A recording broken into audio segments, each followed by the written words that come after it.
Through the saints, through Our Lady, through our Lord, we prevail. This video, when I should, well, if I've been up this long, after 6, I usually say a rosary. Uh, but I'm making this video because nobody knows where I live, or the vast majority of people. But some of the people that live next to us, and I'll say apartment 7, those who know me know what building, next to us, the building next to us. But I had some videos of them yesterday, actually him going out with his, sitting on his porch, listening to stuff and smoking the high heaven. He actually wanted to be an instigator, so he brought up several boxes of Black and Mild, several boxes. And yeah, when we left that afternoon, when him and his mom or his sister, I don't really care. We have 2 different stories that have been told to the community. But our house, he smoked down at the bottom by the doorway. We came home and it was full of the smell of Black and Mild smoke. But he does it on purpose, because I reported again to the apartment manager that, when we go out, either he's sitting on his porch and we have to pass by him to go to the sidewalk. We have to pass right by him. And he stands there, tries to get aggressive and threatening, or he'll start singing out loud, real loud gangster rap. And before he's threatened me, he's going to kick my ass if I don't shut the F up. Because I told him, you need to stop following my daughter and I. We're at a Family Dollar, and he showed up right there. It happens every week, and if we go out, he'll intercept us. He'll leave through the broken fence, which should have him evicted, but it doesn't.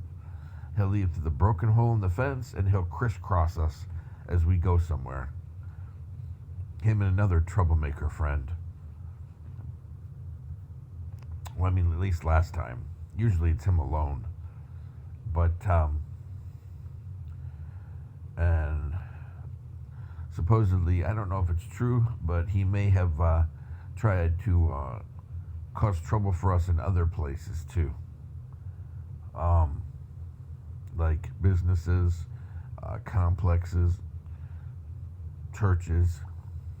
I don't know if that's true, but I do know that he shows up, on the bus. Until I started complaining to the some of the leadership at the bus, he would show up on 3 or 4 days a week. He'd show up on 2 or 3 of our buses. And if you know the odds of the bus, there's over, I think it's 250 buses that come and go the week, every week, around 250. I calculated that one time. So the odds of somebody showing up on your bus when you're leaving at a random time, we're talking about less than 1 percentage point. So it's planned. And anyway, so I took a video of this guy, out there smoking, dancing around, coming underneath of our window and stuff, because he's hacked us before too. That's why when we see issues with our network, coincidentally, I saw what looked like him coming around the back of the building yesterday, like coming out of our building, apartment 7 or 8, and all of a sudden my daughter's laptop is ruined. He's hacked us before, but nobody would do anything about it. I offered testimony. Nobody would do anything about it. But he's very aggressive. He doesn't like white people.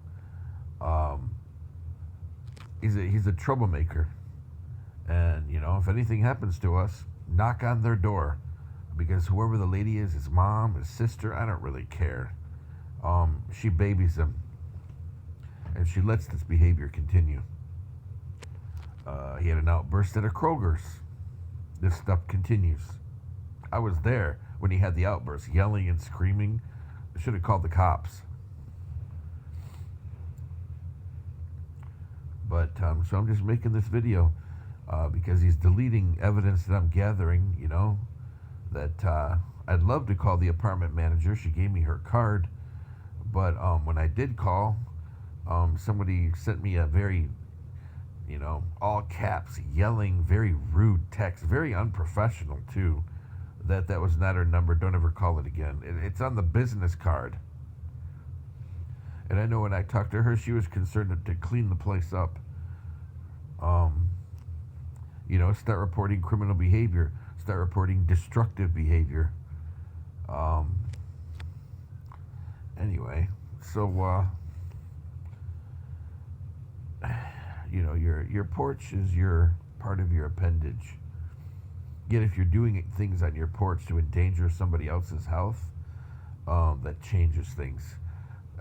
When you're doing something on your porch to endanger somebody's health, and they're not interfering on your right to live in your house or your privacy or your safety or threatening your family, they're doing none of the above, then actually they can be charged with a crime.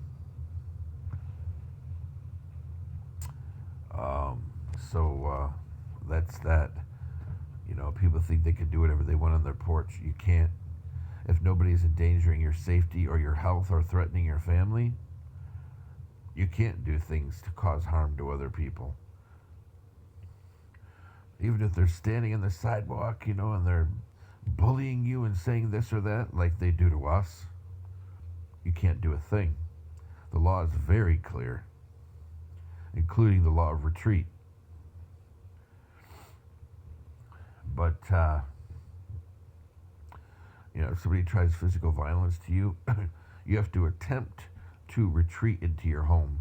Then, if they step on your porch and they have bad intentions, clear bad intentions, then you have the ability to defend your castle.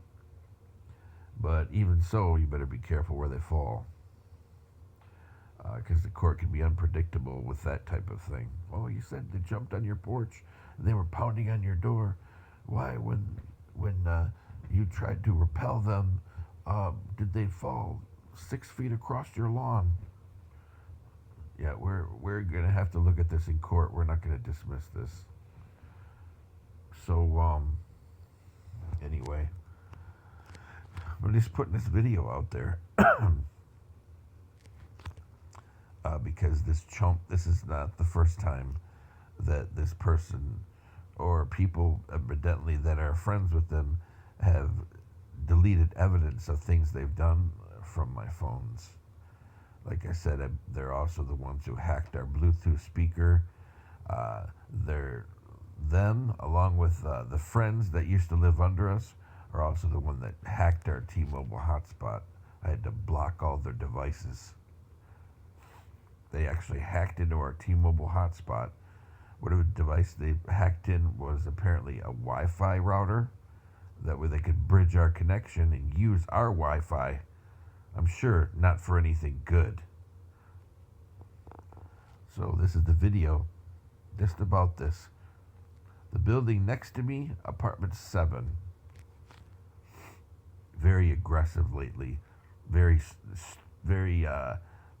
boundary crossing, predatorial stalker attitude. Oh, and likes to threaten white people.